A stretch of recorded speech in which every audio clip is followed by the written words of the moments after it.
औज़ुबिल्लाहिमिनश्शैतानिर्रजीम बिस्मिल्लाहिर्रहमानिर्रहीम। अस्सलाम वालेकुम। साइकोलॉजी के लेक्चर नंबर 4 के साथ आपकी खिदमत में हाज़िर हैं। आज का हमारा लेक्चर है गेस्टाल्ट साइकोलॉजी। गेस्टाल्ट ये जो साइकोलॉजी है बहुत इंपॉर्टेंट है पेपर के पॉइंट ऑफ व्यू से। इसमें से बहुत सारी ऐसी टर्म्स हैं जो आपके पेपर्स में आ जाती हैं, जो कंपटीशन के एग्ज़ाम्स होते हैं उनमें अक्सर इनमें से एक तो क्वेश्चंस पूछे जा सकते हैं। तो इसलिए इस पे की जो टर्म्स हैं उन पे बहुत अच्छी तरीके से आपने फोकस करना है और अच्छी तरह से इनको तैयार करना है। गेस्टाल्ट बेसिकली एक जर्मन वर्ड है, उसका मीनिंग है कॉन्फ़िगरेशन या पैटर्न या होल जिसको कहते हैं, मजमूआ जिसको कहते हैं। तो ये गेस्टाल्ट साइकोलॉजी जो है वो टाइप ऑफ साइकोलॉजी है जो कि स्टडी करती है whole intact segments of behaviour, जो किसी भी बिहेवियर के साथ जो उसके जुड़े हुए सेगमेंट्स होते हैं उनको एज अ होल स्टडी करती है। या जो हमारे कॉग्निटिव एक्सपीरियंसेस होते हैं उनको पार्ट्स में नहीं देखती, जैसे कि स्ट्रक्चरलिज्म वालों ने कहा था कि हम स्ट्रक्चर को स्टडी करते हैं पार्ट्स की सूरत में, लेकिन यहाँ पर एज अ होल स्टडी किया जा रहा है। कॉन्स्टेंसी हाइपोथेसिस जो है ये कंटेंशन था कि ये एक स्ट्रिक्ट 1-to-1 कॉरस्पॉन्डेंस होती है बिटवीन फिज़िकल स्टिमुलाई के और सेंसेशन के, इन द सेंस कि जो सेम हमारी स्टिमुलेशंस होती हैं वो हमेशा सेम सेंसेशन की में ही रिज़ल्ट देती हैं। किसी भी यानी सर्कमस्टांसेस जैसे भी हों, कोई भी जो एक जैसी स्टिमुलेशंस होती हैं वो उनका जो रिज़ल्ट होता है वो भी हमेशा सेम होता है। तो गेस्टाल्टिस्ट जो थे उन्होंने आर्ग्यू किया था अगेंस्ट इस कंटेंशन के अगेंस्ट, और उन्होंने कहा था कि हमारे अंदर जो भी सेंसेशन पैदा होती है स्टिमुलस के कोई भी जो सेंसेशन कोई भी स्टिमुलस जो है वो इलिसिट करता है वो रिलेटिव होती है हमारे जो एग्जिस्टिंग पैटर्न्स होता है एक्टिविटी का हमारे ब्रेन के अंदर, यानी और ये टोटलिटी होती है स्टिमुलेटिंग कंडीशंस की। यानी उसको उन्होंने हल कर दिया ये कि जो भी सेंसेशन पैदा होगी वो पहले से हमारे माइंड में जो एग्जिस्ट करती है, exist pattern of the activity को उसके मुताबिक होती है। एलिमेंटिज़म जो था ये बिलीव था कि जो कम्प्लेक्स जो मेंटल और बिहेवियरल जो प्रोसेस है वो मुश्तमिल होते हैं या ड्राइव किए जाते हैं सिंपल एलिमेंट्स से, और जो बेस्ट वे उनका अंडरस्टैंड करने का इन प्रोसेस का है वो ये है कि पहले तो हम उसके एलिमेंट्स को फाइंड आउट करें कि कहाँ से वो बने हैं, यानी वो किस तरह से वो बने हैं, इसको एलिमेंटिज़म कहा जाता है। ये एक टर्म यूज़ की गई थी। एक्सट्रिंसिक जो रीइंफोर्समेंट कहते हैं, reinforcement that comes from a source other than one cell, अपनी ज़ात से नहीं, जो हमें बाहर से कहीं से भी जो मोटिवेशन जो रीइंफोर्समेंट मिलती है उसे एक्सट्रिंसिक रीइंफोर्समेंट कहते हैं। इंट्रिंसिक रीइंफोर्समेंट वो रीइंफोर्समेंट होती है जो विद इन सेल्फ से मिलती है, वन सेल्फ से मिलती है, हमारे अंदर से होती है। फील्ड थ्योरी ये बहुत इंपॉर्टेंट है, जिसको याद रखिएगा। फील्ड थ्योरी ये branch of physics that studies how energy distribute itself within physical system, किसी भी फिज़िकल सिस्टम के अंदर एनर्जी किस तरह से डिस्ट्रीब्यूट करती है अपने आप को, ठीक है जी। इसको जो है वो फील्ड थ्योरी कहा जाता है। गेस्टालिस्ट जो थे उन्होंने कहा था कि जो ब्रेन है वो इस एक फिज़िकल सिस्टम है whose activity could be understood in terms of a field theory, कि हम उसको फील्ड थ्योरी के ज़रिए से हम उसको स्टडी कर सकते हैं। तो इसमें दो किस्म की उन्होंने कहा था, दो किस्म के सिस्टम्स बयान किए थे। एक सम सिस्टम्स होते हैं, इनमें जैसा कि हमारा सोलर सिस्टम है, energy can be distribute itself freely, अपने तौर पर जो एनर्जी डिस्ट्रीब्यूट होती है। और इन अदर सिस्टम जैसे कि हमारी इलेक्ट्रिक सर्किट्स होते हैं, इनमें जो एनर्जी होती है वो वायर्स के थ्रू गुजरती है या कंडेंसर्स के ज़रिए, रजिस्टर्स के ज़रिए एंड सो फोर्थ। तो गेस्टालिस्ट का ये व्यू था कि जो ब्रेन है वो एक फिगर ग्राउंड रिलेशनशिप क्या है, तो द मोस्ट बेसिक टाइप है परसेप्शन की जिसको फिगर ग्राउंड रिलेशनशिप कहा गया था। ये गेस्टाल्ट जो प्रिंसिपल्स थे गेस्टाल्ट के, उनका एक प्रिंसिपल बेसिक उनमें रिलेशंस को बयान किया गया। ये कंसिस्ट करती है जी division of perceptual field into a figure. किसी भी जो फिगर है जो उसकी परसेप्चुअल फील्ड होती है उसमें डिविज़न्स क्या की गई हैं उसकी जो फिगर के अंदर और ग्राउंड के अंदर, और ये हमें प्रोवाइड करती है उसका बैकग्राउंड ऑफ द फिगर। जो फील्ड होती है किसी भी फिगर के अंदर और ग्राउंड के अंदर वो हमें उसकी जो है वो प्रोवाइड करती है, उसको बैकग्राउंड देती है। जियोग्राफिकल एनवायरनमेंट कहता है, ये कॉफका की टर्म थी जियोग्राफिकल एनवायरनमेंट, और वो है हमारी फ़िज़िकल रियलिटी। जो फ़िज़िकल रियलिटी है उसे जियोग्राफिकल एनवायरनमेंट कहा गया अकॉर्डिंग टू कोफका। ग्रुप डायनामिक्स लीवन्स का इसमें लीवन्स की ये एक्सटेंशन थी गेस्टाल्ट प्रिंसिपल्स के अंदर to the study of group behaviour, यानी group dynamics is simply the study of the group behaviour. ठीक है। और होलिस्टिस होलिस्टिस होलिस्टिस बहुत इंपॉर्टेंट टर्म है, इसको आपने ज़रूर याद, जैसे होलिस्टिक हम पढ़ते हैं। होलिस्टिस जो है basically those who believe that complex जो मेंटल और बिहेवियरल प्रोसेस हैं उनको हमने स्टडी करना चाहिए as such as it is, यानी जैसे वो हैं उनको एज सच हमने उसको स्टडी करना चाहिए और उनको एलिमेंटल कंपोनेंट्स में डिवाइड नहीं किया जाना चाहिए, जिसका फिनोमेनोलॉजी हमने कहा था। फिनोमेनोलॉजी बेसिकली वो होलिस्ट्स ने वो जो उनका ये बिलीव था कि हमने जो बिहेवियरल प्रोसेसेस हैं मेंटल उनको हमने एज अ होल स्टडी करना या जो है एज सच उनको करता है, उनको हॉलिस्ट्स कहा जाता है। इंसाइटफुल लर्निंग क्या होती है? लर्निंग जो कि इन्वॉल्व होती है perceiving the solution to a problem after a period of cognitive trial. जब हम कॉग्निटिवली ट्रायल ले लेते हैं किसी चीज़ का, ट्रायल एंड एरर के ज़रिए से जो हमारे अंदर जो हमारा सोल्यूशन आता है, एक दफ़ा हम ट्रायल एंड एरर के ज़रिए से किसी चीज़ के लिए कोशिश करते हैं कॉग्निटिवली और फिर हम उसके बारे में हमारी जो है वो एक लर्निंग हो जाती है, तो उसको इंसाइटफुल लर्निंग कहा जाता है। इंट्रिंसिक रीइंफोर्समेंट पहले मैं डिस्क्राइब कर चुका हूँ जी। ये हमारी एक सेल्फ सेटिस्फेक्शन होती है that come from problem solving और लर्निंग समथिंग। अकॉर्डिंग टू जो गेस्टालिस्ट हैं वो कहते हैं this feeling of satisfaction occur because solving a problem और learning something restores one cognitive equilibrium. ये हमारे जो कॉग्निटिव इक्विलिब्रियम है हमारा उसको क्या कर देती है? रिस्टोर कर देती है, इसलिए हमें ये हम सेटिस्फेक्शन फील करते हैं। कांट, इमैनुअल कांट थे जी, इन्होंने जो है वो इन्होंने कहा था कि जो भी एक्सपीरियंस हम कॉन्शियसली जो है वो डिटरमिन होता है वो होता है by the interaction of sensory information with the categories of thoughts. हमारी जो इंटरेक्शन जब हम करते हैं सेंसरी इंफॉर्मेशंस के साथ और जो सेंसरी इंफॉर्मेशन का जब इंटरेक्शन होता है हमारी जो कैटेगरीज होती हैं थॉट्स की उनके साथ, तो उसकी वजह से हम जो है वो एक्सपीरियंस कॉन्शियसली, ठीक है जी, वी एक्सपीरियंस कॉन्शियसली। कर्ट कोफका बहुत बड़ा नाम गेस्टाल्ट साइकोलॉजी के अंदर, उन्होंने वर्क किया था वर्डहाइमर के साथ अर्ली परसेप्शन एक्सपेरिमेंट्स के अंदर, और कोफका जो है कंसिडर किया जाता है को founder of the school of gestalt psychology. को फाउंडर, ठीक है जी, फाउंडर कौन है? वर्डहाइमर है। को फाउंडर कौन है? कर्ट कोफका है, तो ये माइंड में रखिएगा। दी वुल्फगैंग कोहलर, ये एक सेकंड को फाउंडर हैं जी। कोहलर इज़ कंसिडर्ड अ को founder of the school of gestalt psychology. Second को फाउंडर हैं वुल्फगैंग कोहलर, इन्होंने वर्डहाइमर के साथ काम किया था अर्ली परसेप्शन एक्सपेरिमेंट्स के अंदर। लॉ ऑफ प्रेग्नेंस, ये लॉ ऑफ प्रेग्नेंस आप जो है हम आपके परसेप्शंस के अंदर भी डिस्कस करते हैं। वो कहता है कि जो हमारी टेंडेंसीज़ होती हैं फोर्स फील्ड्स की वो अकर होती हैं ब्रेन के अंदर।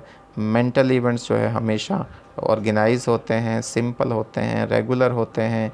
अकॉर्डिंग टू लॉ ऑफ प्रेग्नेंस जो है वो कॉग्निटिव एक्सपेरिमेंट्स जो हैं हम हमेशा जो है वो रिफ़्लेक्ट करते हैं हमारे जो एक्सपीरियंस होते हैं उनके एसेंस को, ठीक है जी, हमारे जो एक्सपीरियंसेस हैं उनके एसेंस को एक्सपीरियंस वो जो है वो रिफ़्लेक्ट करते हैं बजाय डिसऑर्गेनाइज या फ्रेगमेंटेड एस्पेक्ट्स को। कर्ट लेवन जो है देखें 3 अगर नाम आते हैं गेस्टाल्ट साइकोलॉजी के अंदर, वर्डहाइमर है, कोफका है, कोहलर है, तो चौथा नाम जो इम्पोर्टेंट नेम है वो कर्ट लेवन का है। और लेवन का भी बहुत इम्पोर्टेंट इसमें कंट्रीब्यूशन है। अर्ली गेस्टालिट्स में इनका शुमार किया जाता है। उन्होंने अर्ली गेस्टालिट्स में वो नाम आ जाते हैं तो इनका नाम उसके बाद में आता है। इन्होंने जो है वो जो अर्ली गेस्टालिट्स उन्होंने एक्सप्लेन किया था ह्यूमन बिहेवियर को totality of influencing acting on people rather than in terms of the manifestation of the inner senses। तो लीवन जो है वो मेनली रिस्पॉन्सिबल है, उन्होंने अप्लाई किया था गेस्टाल्ट प्रिंसिपल्स को तो the topics of motivation and group dynamics के अंदर, ठीक है जी। ग्रुप डायनामिक्स के अंदर और मोटिवेशन के अंदर जो गेस्टाल्ट प्रिंसिपल्स हैं उनको यूज़ किया था कर्ट लीवन ने। लाइफ स्पेस क्या होती है जी? लीवन के मुताबिक जो टोटलिटी होती है हमारी साइकोलॉजिकल फैक्ट्स की जो एग्जिस्ट करते हैं हमारी अवेयरनेस के अंदर किसी भी की मूवमेंट के अंदर, उसे जो है हम लाइफ स्पेस कहा जाते हैं या उसे साइकोलॉजिकल फैक्ट्स भी कहा जाता है।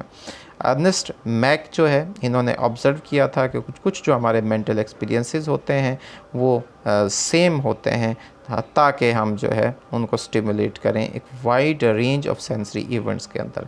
यानी जिस मर्ज़ी हम सेंसरी इवेंट्स के अंदर ज़्यादा से ज़्यादा भी, बड़े से बड़ा भी कोई सेंसरी हमारा इवेंट है, कोई बड़ी चीज़ हम जो है उसको एक्सपीरियंस कर रहे हैं, फ़ील कर रहे हैं, लेकिन हमारे जो मेंटल जो एक्सपीरियंस, कुछ मेंटल जो एक्सपीरियंसेस होते हैं वो हमेशा सेम रहते हैं। और उन्होंने जो एक्सपीरियंसिंग है ज्योमेट्रिक फॉर्म की, यानी जो स्पेस फॉर्म है, ज्योमेट्रिक फॉर्म्स किसको कहते हैं? स्पेस फॉर्म्स को। और मेलोडीज़ कहते हैं टाइम्स फॉर्म्स को। ये दो वर्ड भी आपने ज़रूर याद रखने, इनका पॉइंट नोट कर लें। ज्योमेट्रिक फॉर्म्स कौन सी होती हैं? स्पेस फॉर्म्स होती हैं, जो हमारी स्पेस है, हमारे इर्द गिर्द जो चीज़ें हैं। मेलोडीज़ कौन सी होती हैं? टाइम फॉर्म्स हैं। ये जो हैं इज़ द एग्जांपल्स हैं जिनको हम एक्सपीरियंस कर रहे होते हैं।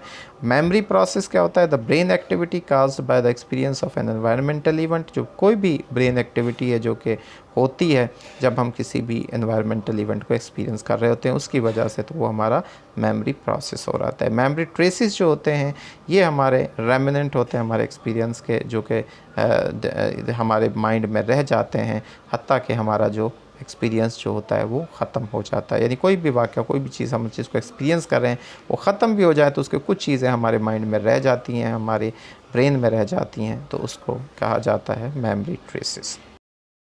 मोलर अप्रोच, ये attempt to focus on intact mental and behavioural phenomena, यानी जो इंटैक्ट मेंटल और बिहेवियरल जो फिनोमेना है उसके ऊपर हमारी जो फोकस की अटेम्प्ट है, फोकस करने की अटेम्प्ट है, बग़ैर उसको, उस फिनोमेना को किसी भी तरीके से डिवाइड किए बगैर। यानी कोई भी फिनोमेना जो है उसको हमने डिवाइड नहीं करना, उसको तकसीम नहीं करना, और बल्कि हमने उस पर फोकस करना है। इंटैक्ट उसके साथ क्या है, मेंटल और बिहेवियरल जो फिनोमेना है वो कहाँ इंटैक्ट करता है, उस पे हमने फोकस करने की जो हमारी अटेम्प्ट है उसे मोलर अप्रोच कहा जाता है। और molecular approach the attempt to reduce, वहाँ तक अटेम्प्ट टू फोकस, यहाँ पे है attempt to reduce complex phenomena into small units. जो एक पेचीदा कोई भी मसला होता है, कोई फिनोमेना होता है, उसको जब हम स्मॉल यूनिट्स में डिवाइड करते हैं, ठीक है जी, फॉर डिटेल्ड स्टडी, उसको डिटेल में जानने के लिए, जैसे हम किसी भी चीज़ को, कोई हमारे सामने मशीन है, कोई भी चीज़ है, हम उसको खोल खोल के उसके पुर्जे पुर्जे कर देते हैं, तो उसको कहा जाता है मॉलिक्यूलर अप्रोच।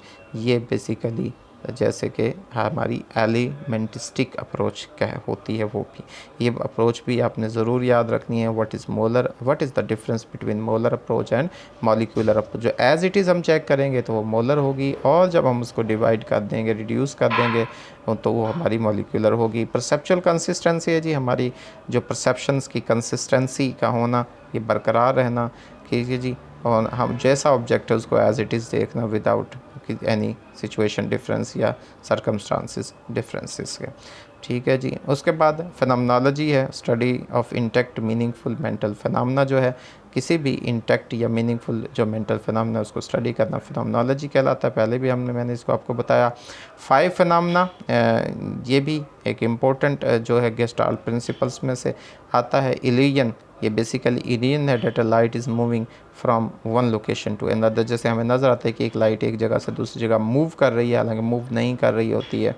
ये बेसिकली फ्लैशिंग जब हम करते हैं 2 लाइट्स को ऑन और ऑफ करने के एक सर्टन रेट के साथ, तो वो ऐसा हमें लगता है कि वो मूवमेंट करें, इसको 5 फिनोमेना कहा जाता है। प्रिंसिपल ऑफ क्लियर आ जाता है जी, टेंडेंसी है to perceive incomplete of except. हम किसी भी नामुकम्मल चीज़ को जब मुकम्मल तौर पर देखते हैं तो प्रिंसिपल ऑफ क्लियर कहलाता है। प्रिंसिपल ऑफ जो है कंटेम्पोरनेटी,